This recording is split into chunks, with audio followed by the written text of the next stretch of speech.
What's up, everybody? Welcome to Mongols, brought to you by the Beautiful Game Network. I am Mike. With me is Kevin. Uh, the Hounds lost to OC this week. It's been a minute since we've done a show together. It's been like 3 weeks. So we're going to do some catching up. We're going to talk a little bit about this game. We're going to talk a little about implications for the end of the season. And I think that's going to be it. Kev, what's been going on with you? Okay, I was wondering if there's going to be a "Let's Go" Oh, an there's no intro let's go. play. That's No. appropriate. That No, yeah. feels very appropriate. Yeah. No, nothing new. Normal week, normal whatever. I haven't. I don't know. Haven't seen any movies lately. I don't really have anything cultural to talk about, and anything happening in the world. So. We're in week 2 of the Premier League. How are you feeling about Liverpool? Ish. So. We'll see. More signings probably needed. We still look weak defensively and a little disorganized, but maybe that comes with time. But I don't know. It's a mad world with all this signings and everything. At the end of the season, will they be a Champions League team? I don't know. I think Liverpool will be right on the border. I think they have just as good of a chance of finishing fourth as they do fifth. I think fifth this year is actually a Champions League spot. Yep. So probably I would say it's more likely than not. Yeah. What do you think about Villa? I'm slightly concerned because I was feeling really good after the preseason, and then literally the day before our first game, Emi Buendia went down with a knee injury that takes him out for the season, and then we play Newcastle, and Tyrone Mings goes down with a knee injury that's probably out for the season. So they're now sort of scrambling to try to find players to replace them. They put on a good show against Everton, beat them 4-0 this past week. So I still feel like with Emery, he's going to do something to get this team going. But I do think a lot of the focus is going to be on the European competition. And because if they win the Conference League, then that automatically qualifies them for the Europa League, which I think would many Villa fans would consider just being a good season at that point, regardless of where they finish in the table.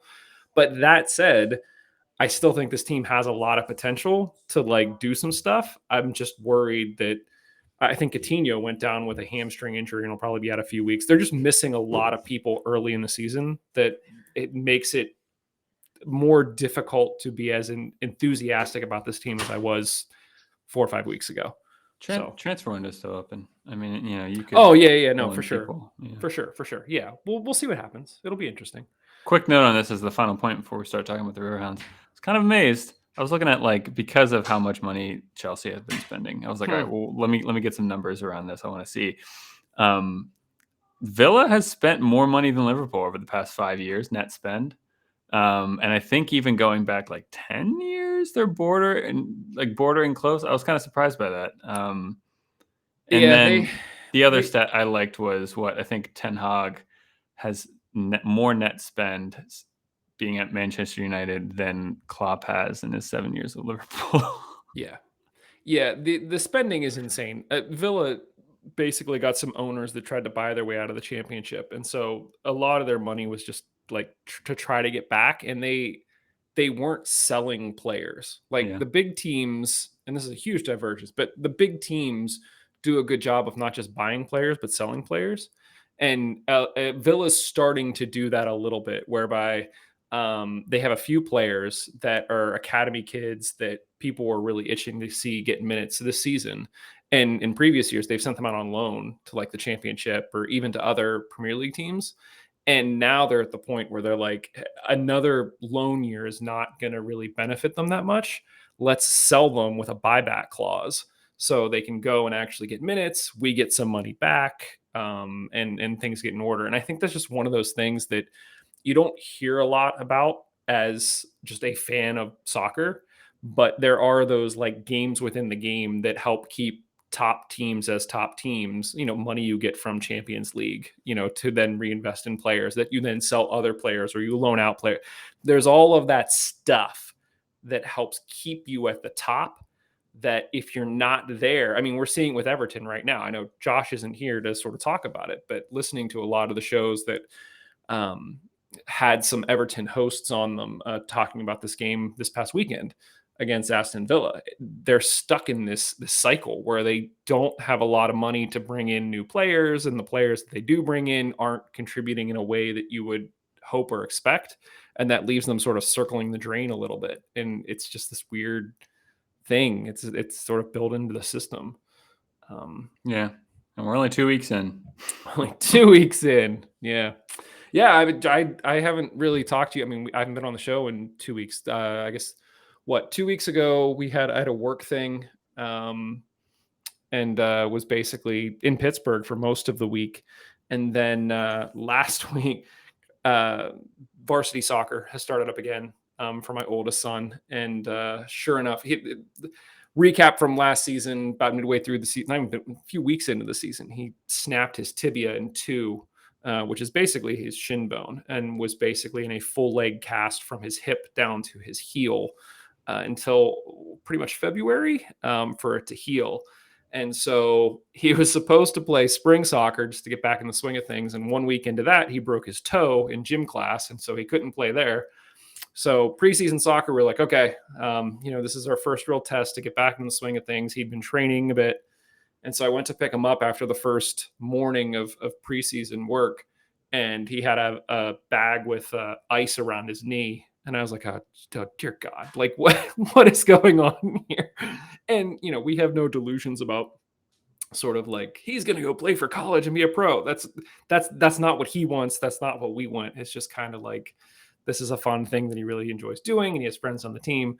And our concern is that is there a chance that he could be doing permanent damage to his knee that he'll then have to live with forever? And so in that moment, it was a bit chaotic, but we sort of scrambled for the rest of the day on Monday to find him a physical therapist that we sort of felt comfortable with, that actually did scans and was able to identify what was going on. And that sort of carried into the evening so that he could continue participating in preseason the following day.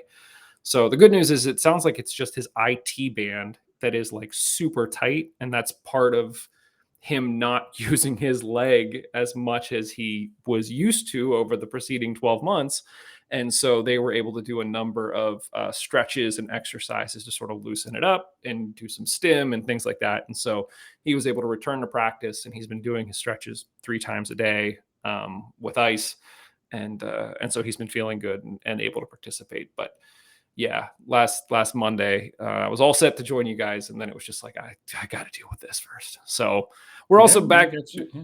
We're back into that swing of once the games start up again. I don't know what my availability will be like, but one thing that my wife and I have said, seeing sort of the horrificness of the injury last time, one of us will be at every single one of his games just in case something like that happens.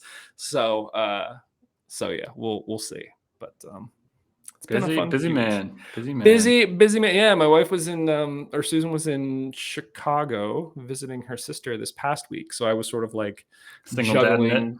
What's that? Single dadding it. Yeah. Single dadding it. Yeah, getting the kid to preseason, and then working full time, and then making sure the other ones are getting where they need to be too. So yeah, just overall, we jumped in just now, and you're like, how you doing? I was like, I'm exhausted, but here we are. Yeah. Getting ready for week 2, and then the kids go back to school next week. So strangely, things will at least calm down during the day, which will be cool. But otherwise, they're going to pick up everywhere else. So yeah, Them's the breaks. Yeah. But can't complain. We are where we are. I'm happy. Speaking of can't complaining, I guess this isn't really a good segue, but we're going to segue anyway. Yeah.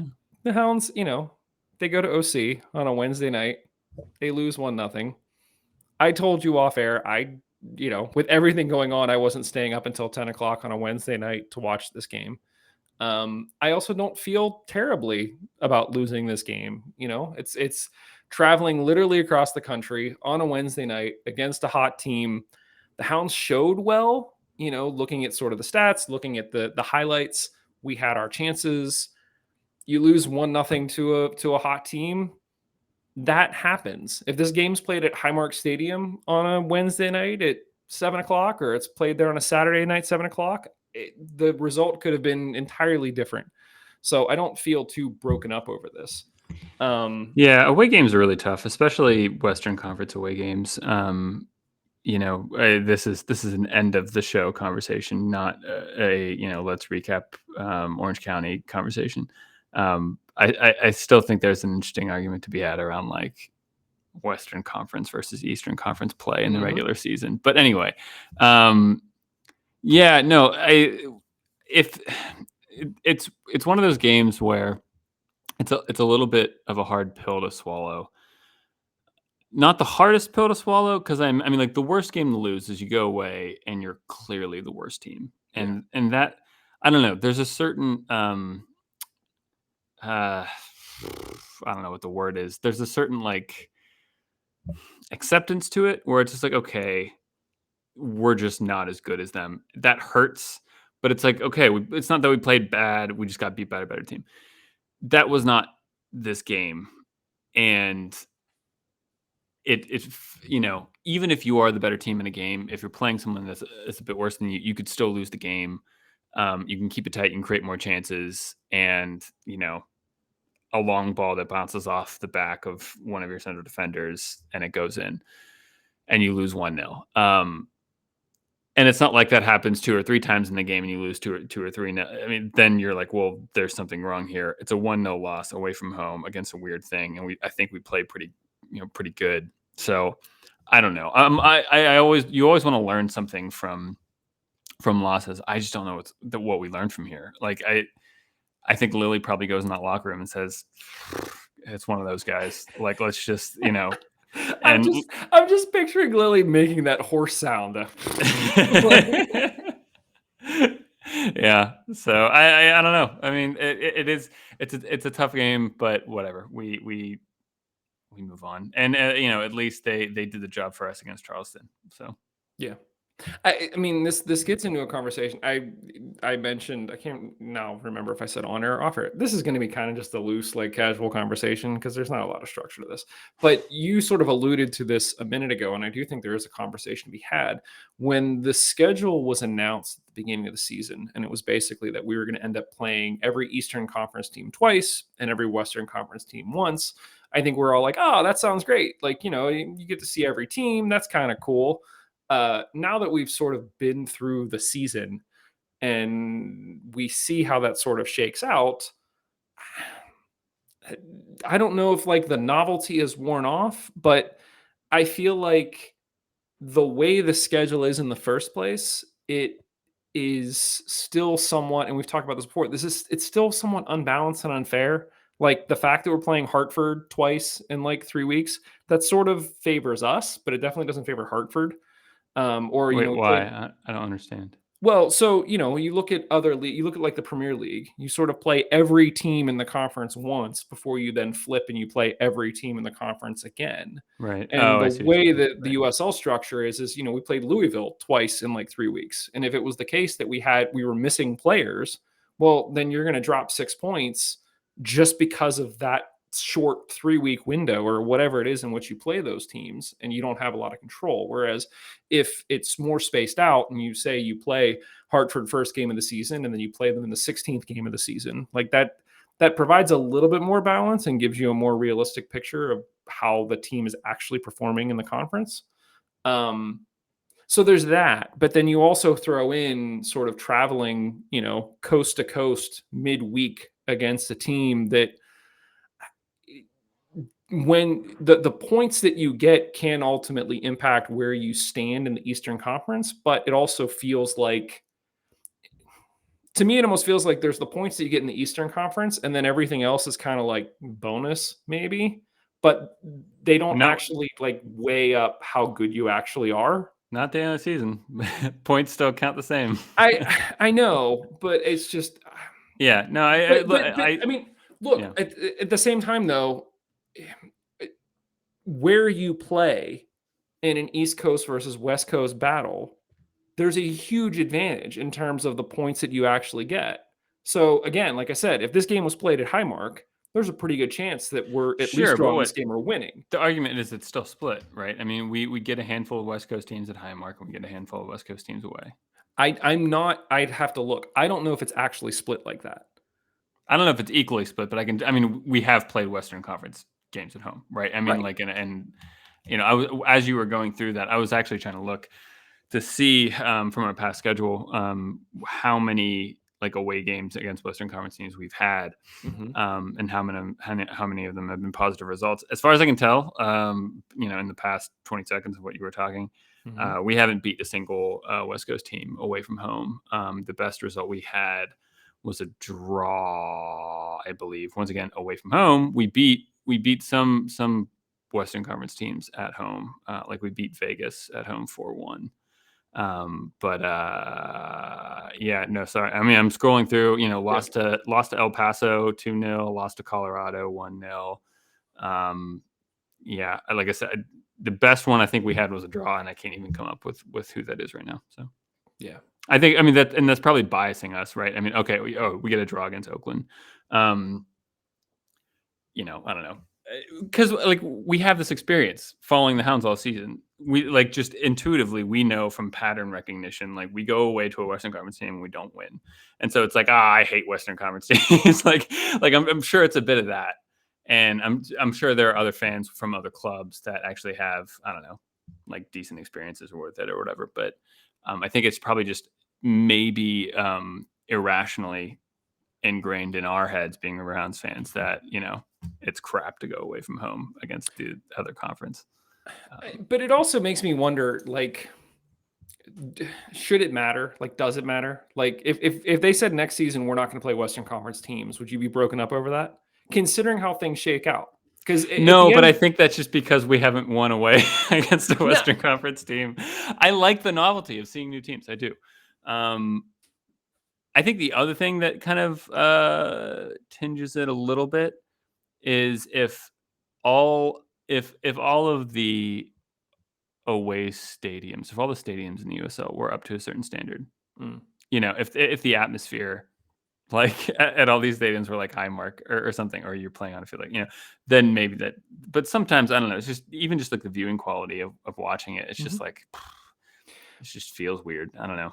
And maybe this is just me and my perception of things, but if you ask me to tell you like the difference between El Paso and New Mexico and San Diego. Like I know none of the players on those teams. I know nothing about the coaches. I know nothing. They're just like they all like just morph into this Western Conference team that you play. Whereas it feels like because of the teams that we've played in the East and because of how long we've played in the East, each of the teams has a bit more personality to me. Like there are always players on each Eastern team that look familiar. That you're like, oh yeah, I know that person, and I'm familiar with the coach and their style of play, and like we kind of have a sense of where they are.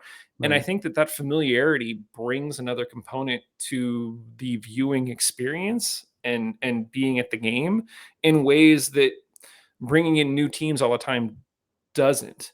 And part of me just wonders, considering the size of the Eastern Conference, considering the size of the Western Conference, are they better off just saying East plays East, West plays West? And then if they want to do some sort of tournament at the end of the season or even during the season between the two, like that's cool. But the final standings, it just feels like it's too much of a wild card to actually say like these are the best teams that come out of both sides. We'll talk a little bit about sort of the final sort of supporter shield look at things because in lieu of watching this game, I was like, well, we should look at something, and we're getting close to the end of the season, so we could probably talk about that. But yeah, I don't know. It felt like you were sort of teeing up the conversation when you started to say something about this. But did I touch on sort of what you were thinking as it relates to playing West Coast teams, or was there something No, else that yeah, you had in I mind? think so. No, I think, but I kind of I'm course correcting and trying to make sure it's like I'm trying to balance my view on it because yeah, I I don't in my mind, I don't. We probably just need to interview the players and ask them. And even at that, I don't know if they're going to give us an honest answer, especially when like a microphone's in front of their mouth. But how much of a drain it is to travel to a different time zone, 3 hours behind, and after a long, travel. Probably, I don't know. I don't know what the like. Playing 100-degree heat, and Yeah. yeah, How much of that is a drain on you? So I don't know. If there's an argument for like player quality or whatever, then maybe that's more valid, and that's probably the only argument you can make to do anything different. Because I don't know. But I do think it's just like, man, we just don't win, and that's probably just cranky. I get that. I mean, I'm there's a number of factors I'm sure that are sort of shaping my opinion on this that I'm just not cognizant of, and that could instinctively just be one of them. Where Well, it's it's like just I'm tired always, of it's losing. just, I don't know. I guess we always look, I'm just not convinced that we just happen to not show up in this random pattern of when we play away teams from the Western Conference. Like we look so good. When we Tampa, great team in the East, and we beat them a couple weeks ago. Mhm. We get good results. We play well. And well, that's the thing. I mean, we played well against Orange Right. County. So I don't know what I'm saying anymore. It's yeah. You would think how good of a season we've had, how many, where we're at on the table, how many points we've accumulated. You would think we wouldn't see this consistent pattern of we just can't win away from home in a Western Conference team. I think something you just said there sort of might summarize how I feel about this. Um, how we play against Western Conference teams ultimately impacts how we stand in the Eastern Conference standings. And the Eastern Conference standings are what we use to determine playoff ranking, or what we use to determine supporter shield and who gets home field advantage and things like that. And so maybe my beef is that if it's the Eastern Conference standings, then why do games against Western Conference teams ultimately impact the Eastern Conference standings? And so maybe that's subconsciously what my beef is. I don't know. I didn't have a beef with it before the season started. Maybe it's just me being So what weird. if you just changed the language and called it? You almost need to have like one table at that point, but you can't Yeah. have one table because you're not playing every team twice. So I think I mean, look, it will be interesting. We talked about this a little bit a few weeks back about what sort of changes we might like to see come to the USL with the World Cup coming in a few years. Um, and they've since tabled the whole conversation about pro rel, which whatever. I think Hounsey talked about it where they said that we've been down this road enough times that when it happens, tell us, but otherwise we're not talking about it anymore because you've talked about it so much that like I'm tired of hearing about it. And I Yeah. fully agree with that. Like it's whatever. Do it if you're going to do it, but otherwise don't. I don't care. Yeah. But I feel like they're going to have to do something if the goal is to try to keep up with MLS, because in all honesty, it seems like the Messi role in Miami is really got MLS thinking about shaking things up in terms of how they bring in players and push the league in ways that they're just going to leave the USL behind, which maybe that's just fated to happen anyway. But I'm just not sure if the structure is going to continue to work, and they're going to have to do something else to draw more eyes. I mean, what do you mean by that? I don't know. What's the messy thing with MLS and how they're changing things and how that might impact us? So with Messi coming to the MLS, I had a loose conversation with Justin just last week, 2 weeks ago, when Miami went to Philly to play in the League's Cup. So right now they're not in the actual MLS season; they're in the middle of what they call a League's Cup, which Miami just won the other night against Nashville in a shootout. But the tickets for games that Miami is playing in, like away game tickets, are now between $500 and $1,000 a ticket because people just want to go see Messi play. MLS in total benefits by having somebody like Messi on their team, and owners are like, okay, yeah, we're going to jack up the prices. We'll make more money. We'll probably lose, but we at least get to see Messi come. And the league as a whole benefits by having somebody like Messi on the team. The rules that are put in place in terms of how much you can spend on players is up for conversation again because other teams want to be able to bring in players like, air quotes, like Messi.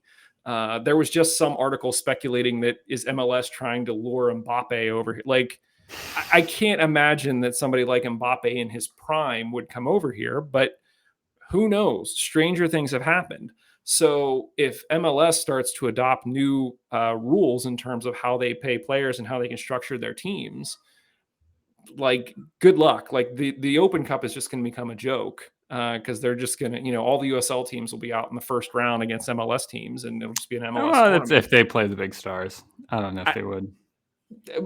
I had this conversation with my kids where they were like, "Oh, can you imagine if like Miami came to Pittsburgh for the Open Cup?" And we were like, I was like, "Yeah, I don't see Messi playing at Highmark Stadium. Like they'd probably have to Yeah. go play somewhere else if he plays at all."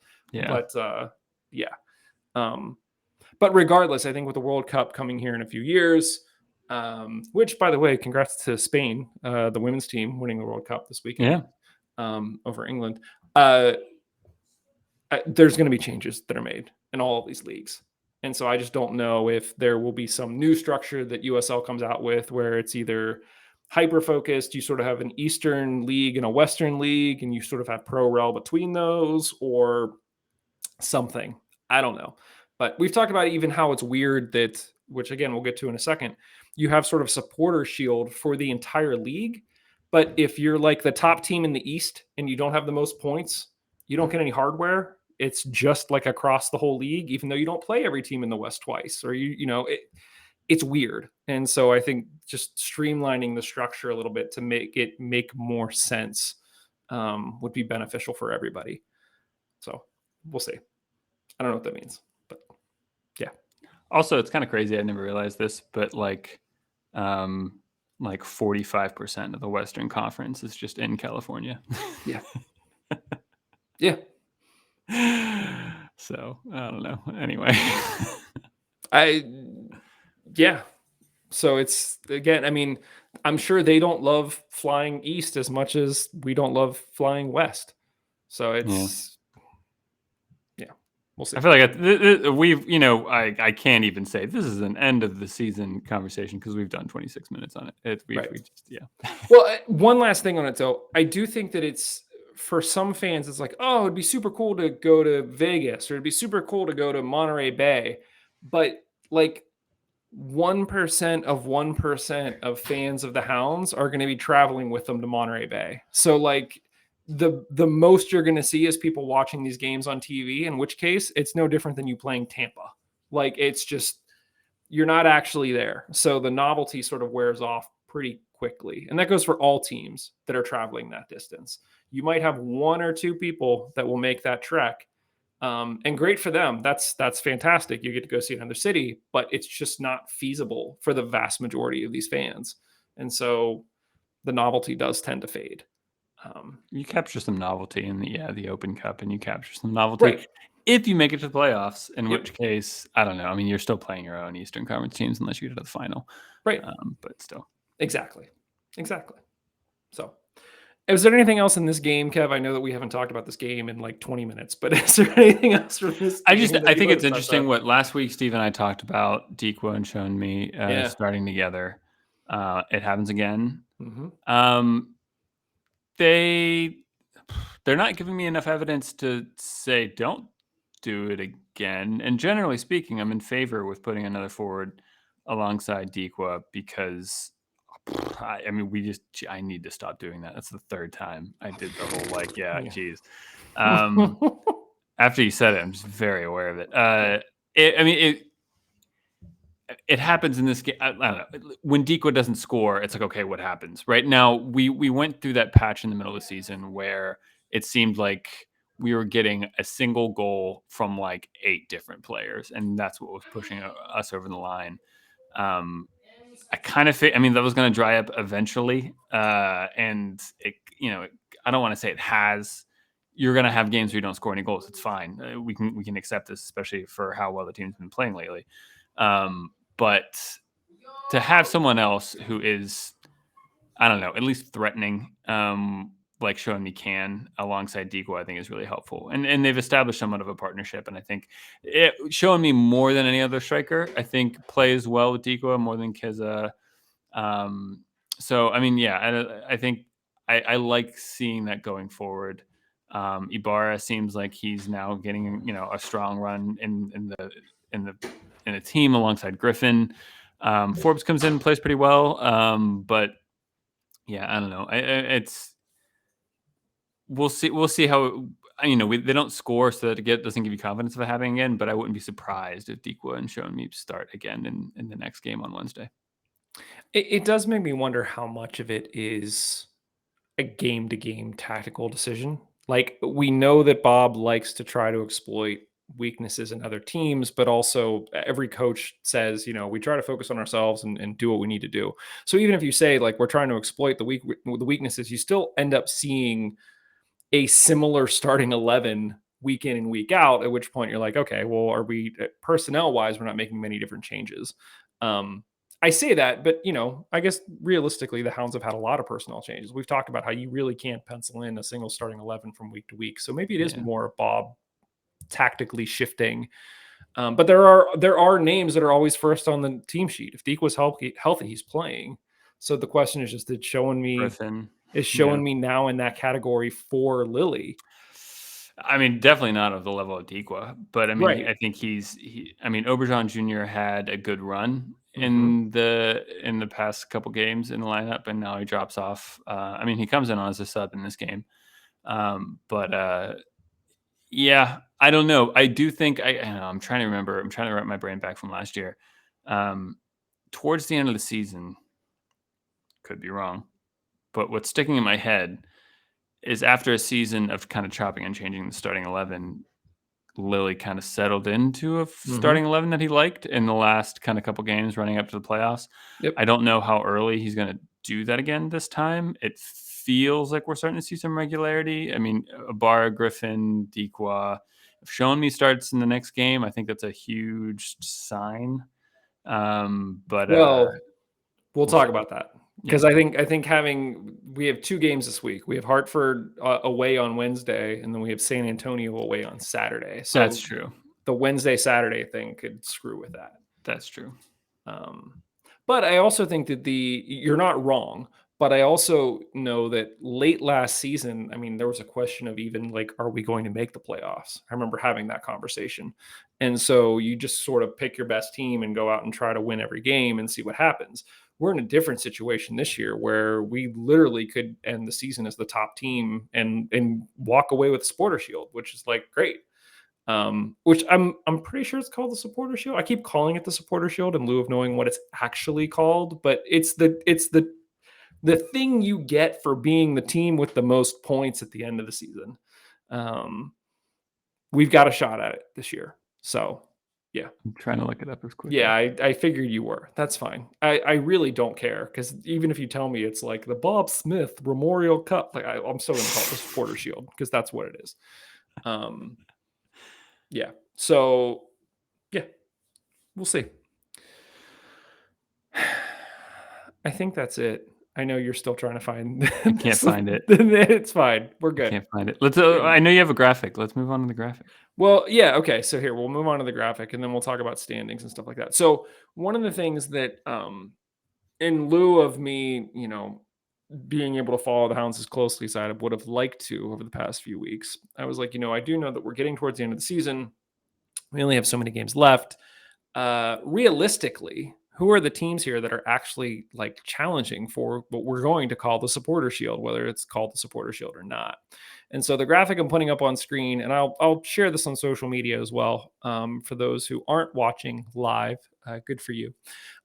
These are the teams that I think are probably the most in contention for finishing the season at the top of the tables, both Western and Eastern Conference in terms of points. Obviously, a lot can change. We still have 8 games left. A number of these teams still have 9 games left. One team has 11 games left. So there are other teams that could work their way into this conversation. So you just sort of have to take all of this with context. But based on points alone and sort of looking where things stand, at least in the East, it seems like the 2 teams that are really going to push us to try to take that top spot in East are going to be the Rowdies and the Battery, which is unsurprising based on what we've seen from each of them and how we fared against them so far this season. The 2 teams out west are going to be Sacramento and San Antonio, who we played this weekend. Which again, I think the Sacramento is probably unsurprising. There's been talk all season long about them being sort of top of the table in the West. You have Russell Cicerone out there that's scoring goals for fun in the Golden Boot race along with Dequa. So you have that going on. Sacramento has basically become Pittsburgh West. Um, What? so Because of Cicerone? no. Cicerone's out there. Vitiello? Vitiello's out there. I can picture the defender who was with us last year that we made fun of and said was our best attacker for a while, and now he's out there too. And it's Shane Wheat? Shane Wheat is out there as well. Yes, so it has become a bit of Pittsburgh West. But just sort of looking based purely on points, we're all sort of floating right around the same thing. We're leading the East with 47 points. The Rowdies have 44, Battery have 43, and Sacramento has 48 points, and San Antonio has the same number of points as we do, which is 47. So I started to think, okay, how can we actually differentiate these teams based on the remaining schedule? And this is where I thought things got interesting. For us, we have 8 games left. But when you actually break down who those games are against, 3 of those games are against current playoff teams, including Tulsa, which is like borderline playoff team. Really, the 2 games that we have against really strong teams are against San Antonio and Tampa, which are good things because those could be 6-point swings in this whole conversation, assuming that we're able to win those. If we don't, then that sort of hurts our chances at getting the supporter shield. But we only have 3 games against those playoff teams. And then we have 5 games against non-playoff teams. And what do I mean by that? I mean Hartford, Loudoun, Miami, Detroit, and New Mexico. These are all sort of bottom feeders that we should just be taking 3. I mean, that should be an easy 15 points for us right there in terms of this race, which would be great. I mean, if we get 15 points from those games, we're at over 60 points for the season, which is kind of insane whenever we were coming into the season thinking that. If you look at the rest of the teams that I mentioned, so Sacramento, the Rowdies, the Battery, and San Antonio, they all have at least 5 games against current playoff teams. So in theory, stronger competition. And San Antonio specifically has 8 games against current playoff teams, including us.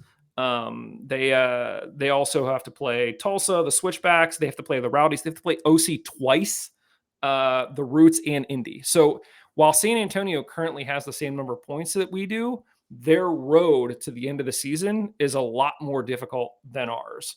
And they only have 3 games against current non-playoff teams. So what does all of this mean?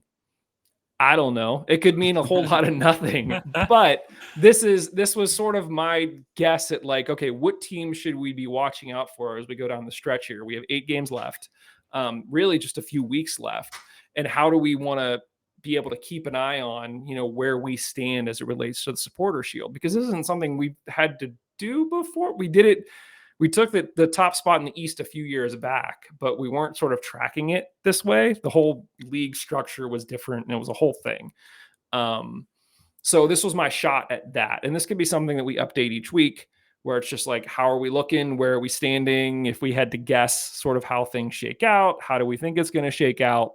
But at this point, based purely on remaining teams that each of these 5 teams have to play, it appears that we're sitting sort of in a pole position in terms of, our destiny is in our hands kind of thing. Maybe. I knew this was coming. Go ahead. Well, I was going to say, because I don't disagree with you. Go. The asterisk next to this, which you might have been leading up to, and I'm just stealing your thunder. Nope.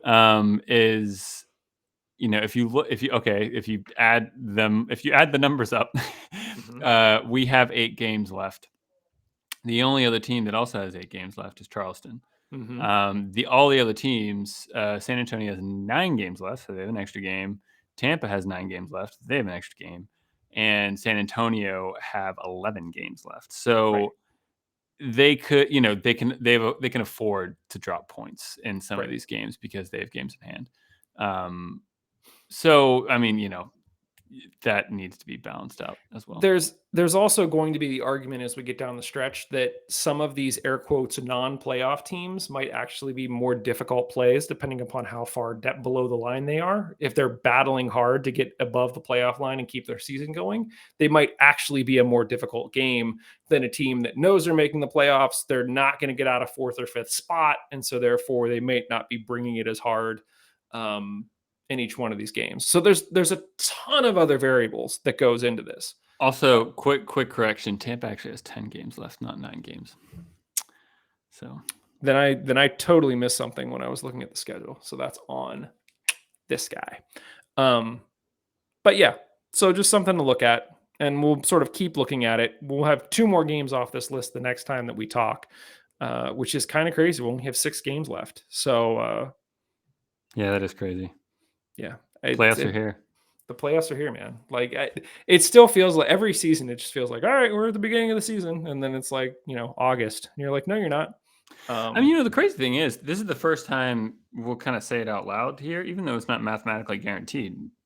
It's not. I think it's silently and implicitly been a given for weeks. Yeah, but we're gonna make the playoffs. I mean, that's yeah. Yeah, the Steel Army has been putting out the magic number in terms of what the Hounds need in order to make the playoffs. At this point, we're looking at the Eastern Conference standings right now. We're at the top of the table with 47 points. Tulsa and Miami are sort of splitting the line with 29 points. So a lot would have to happen for Tulsa or Miami to just sort of blow up and surpass everybody, and we fall all the way down to the table to drop into ninth. So I do think it's a bit of a foregone conclusion that we'll be there, and I think there's a pretty good shot that we're going to end up somewhere in the top 3. It's just a matter of how do these things shake out, and I think the fact that we do have games against we have a game against Tampa left. That's again a huge 6-point swing potentially. That if we're able to get the 3 points there, granted this is going to be in Tampa, but yeah. Well, if I'm doing my math correct, if Tulsa or Miami win out and win every single one of their games, they can get to 56, which means what mathematically, if we get to 57, if we get 10 more points. But at the same time, I think that also means that everybody else underneath them would have to win out too, which isn't going to be possible because those teams are going to be playing against each other. So it's not. No, that's no. Louisville, Memphis, Charleston, they could all drop games. It doesn't matter. Tulsa and Miami just have to move up and surpass us. Everyone else can kind of just keep getting their points per game that they. Well, no, if Tulsa and Miami surpass us, that puts us in 3rd. A lot would have to happen for us to drop to because 9th. Remember, well, I mean, yeah, Tampa and Charleston. I mean, look,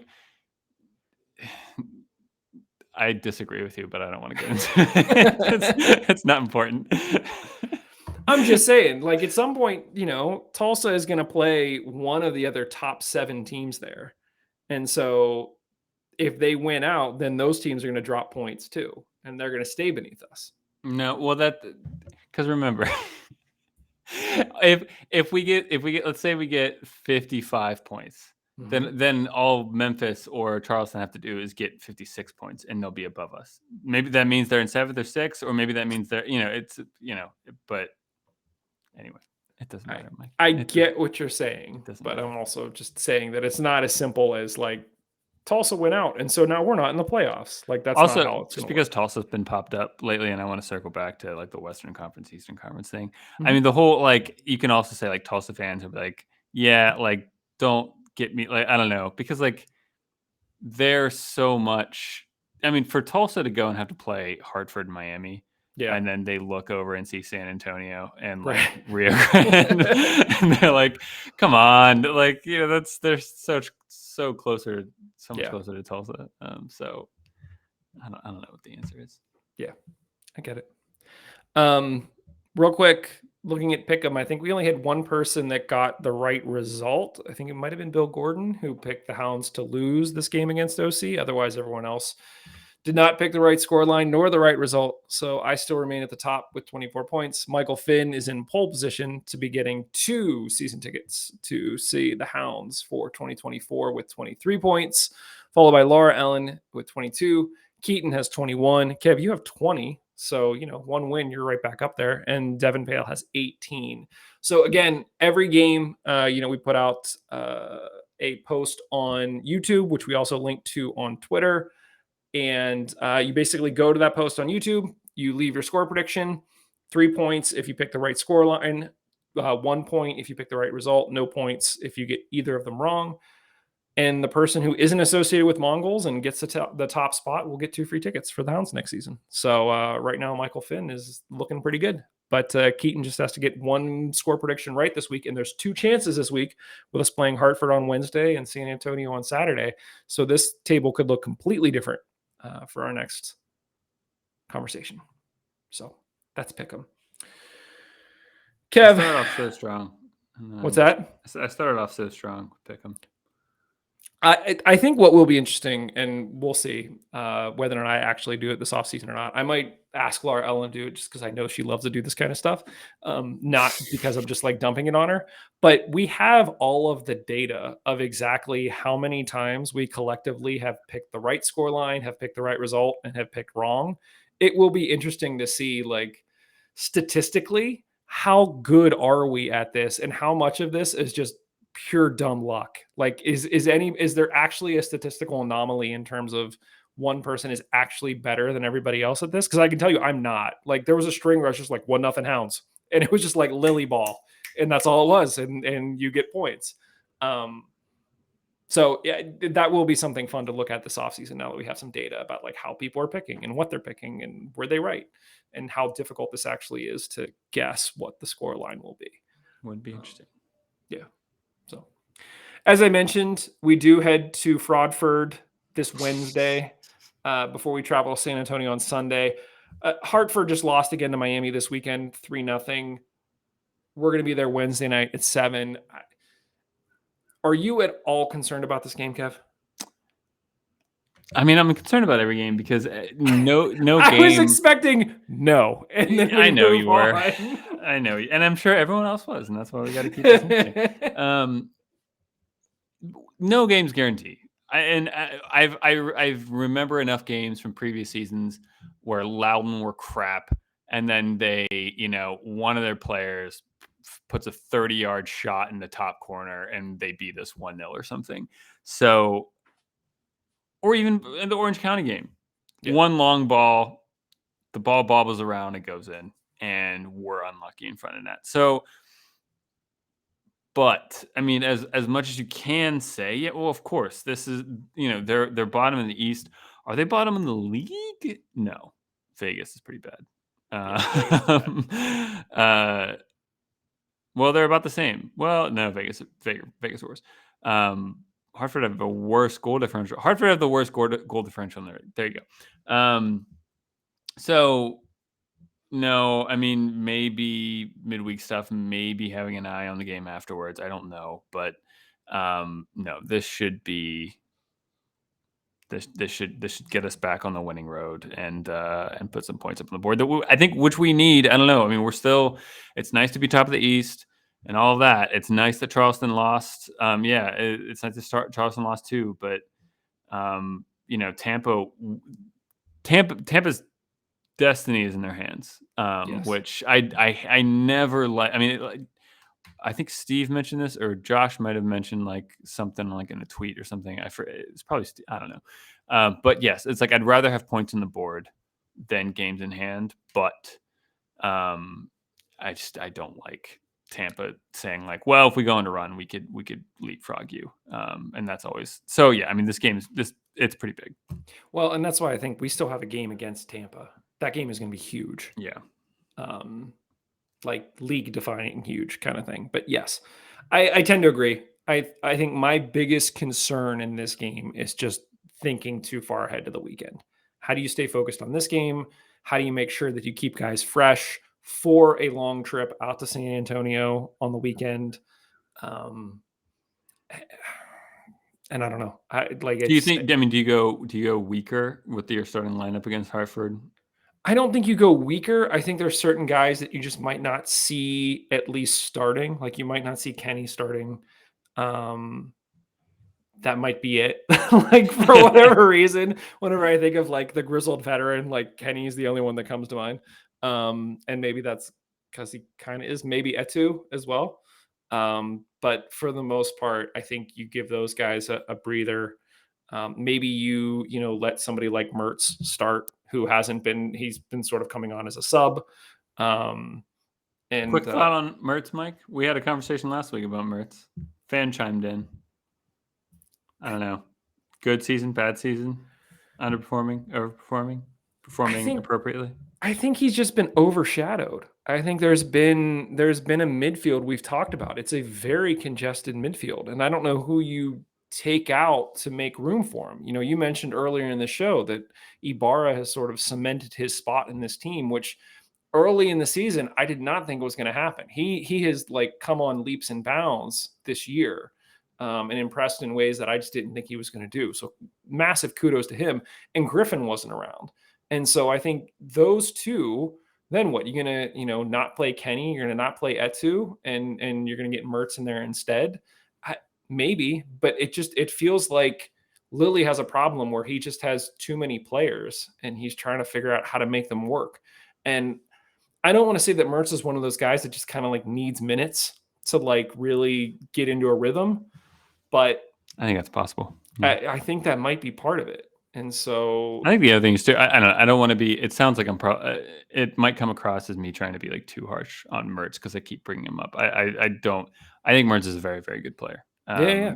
And so I want to be clear with that. But um, I do wonder now if Lilly kind of he he thinks in terms of, well, this isn't entirely true, but like you have your forwards, you have your midfielders, and you have your defenders. And Mertz has always kind of been like he's been an attacking midfielder, Yeah. and when this past game, it's I mean, the best you could say is probably Mertz is kind of like a Kenny in that Kenny threatens going forward with assist and the rare goal. Um, Kenny's a different profile than Griffin or Ibarra, at least how they play. I think both, I still think Mhm. Griffin should be playing higher up the field, but Agreed. um, yeah. So I don't know. I think Mertz is kind of just stuck right now with how the formation's set up, with how the team's playing. Um, I keep saying he's not getting numbers, but I don't know if the system is giving him opportunities to get those numbers frequently enough. But yeah, I mean, I think earlier this season he had more opportunities because Griffin wasn't here. And so Mertz was playing as that attacking mid, and you had Kenny that was sitting deeper. And now that Griffin's here, we're pushing Kenny further forward. We're pushing a two out wide. And so even though they don't necessarily play the exact same position, even though we both agree that Griffin should be higher up the field, it seems that because Griffin is here, the spot that Mertz would be in is being filled by somebody else. Um, so it will be interesting to see how that shakes out down the stretch and sort of how he works his way into the team and sort of what it means come next season too. Like, do we restructure things with more of a focus of getting him more involved? I don't know, but yeah. So that's my only concern is how do we approach this game knowing that we have San Antonio on the weekend, and as we mentioned that San Antonio is in the hunt with us for the Supporter Shield. Do we take that game a little bit more seriously, even though we need to take both games seriously? yeah, So outside of that, I think that you have to say this is a win. The top team in the East playing the last place team in the East. of course, It's got to be 3 points. yeah, yeah. What's your score prediction on this one, Kev? 1-0. 1-0 win. 1-0 win. Yeah. Okay. I will say You can't predict it, Mike. You just pick a win and just pick a number that's less than 4. And I'm gonna say 3-0. 3-0 Hounds. We beat them 2-0 at home. after that crazy rain delay and everybody tightened up and the game like was played for 2 days and Lily got his 100th win. I think short of that, we travel there. I think we still keep a clean sheet. Three feels like a lot. I'll say two just to be different from you. So I'm gonna back it off, even though I already just typed in 3-0. So I'll say 2-0 win. Then we travel to San Antonio on Saturday, and this is going to be a bit Loss. of the Just what? loss. Just loss. You just think it's going to be a loss? You don't think like? Because it's away against a Western Conference Well, yeah. team. I mean, yeah. That's We if just we're. did 25 minutes on how we're terrible on Western away, games. I don't know if Now it'll be a listen, loss, but you listen. I will can. say this. So San Antonio are currently tied with us on points, as we just talked about. That might change because we do have this game on Wednesday. We could go into this game with more points than they do. None of that matters. They are currently leading the league with goals. They have 49 goals on the season. We have 34. So they score a lot. Jeez. That said, they have half as many clean sheets as we do. So we have 12, they have 6. So this feels almost like the whole proverbial rock in a hard place, or you know what, the immovable object or an unstoppable force meets an unmovable object. What's going to happen? You have a team that scores a ton, but coming up against a team that doesn't give up a lot of goals. But again, we're traveling out west. It's going to be later, not a ton later, like 2 hour delay. So I feel better about that than a 3 hour delay. I don't know why. There's still like a delay. It's all psychological. I'm just in my own head. I mean, there's some science to back up when Um, you go over time zones. Anyway, I feel like this game could be somewhat high scoring. Like I could see them getting 2 goals on us. And at that point, are we going to get 2 goals? Like, I almost feel like, would I be happy with a like 2-2 draw here? Maybe. Like I'd love oh, the I'd be three. thrilled. I really would like the 3 points because of the whole supporter shield standing, and like this is our chance for like a 6 point swing. But yeah, I might. I feel like I'm undershooting. I do feel like because I'm gonna predict a draw that the Hounds are gonna win this one. But I'm gonna say 2-2 in this one. What are you thinking, Kev? 1-0 loss. 1-0 loss. Look at you. All right. 1-0 loss. That is what we think. As always, let us know what you think. Like I mentioned, you could follow us on Twitter. You can follow us on YouTube. That's where a lot of our community posts are. That's where you can go and add comments to get your score predictions in, so that you're part of that competition. I keep saying it's not too late. It's still not too late, technically. If you come in and you win these last however many games we have, plus we go into the playoffs, you could still end up with more points than all of us. So this is definitely not out of reach, as Kevin's trying to do in the math in his Yeah, head. no, yeah. I mean, if you if you nail all of the remaining results, which would be like near statistically impossible, you get 24 points. So Yeah. yeah. So there you go. And we still got playoffs to play for. So yeah, you're still in this, which I still can't believe we're almost at the end of the season. Kev, is there anything else that we should talk about on this one? No, other than I mean, I don't know, we said a lot of words there, and we haven't underscored, I think, appropriately still how good of a team this is, how Yeah. good of a season this is. Yeah. Um, we're in a very strong position to finish top of the East. We're in a decent position, I would say, to finish, top of the league. Um, there's still work to do. I don't think we're the complete team yet. I don't think the complete team necessarily exists, but yeah, very good team, very good season, and let's see how these next 8 games go. Listen, finishing top of the East means all roads through the playoffs lead through Highmark, at least until you get to the finals, which would be incredible. Like I if just you want to get to thought round 2, Mike. That's I I listen, longtime fans, we have a pretty low bar for sort of what the expectation is, at least when it comes to playoffs.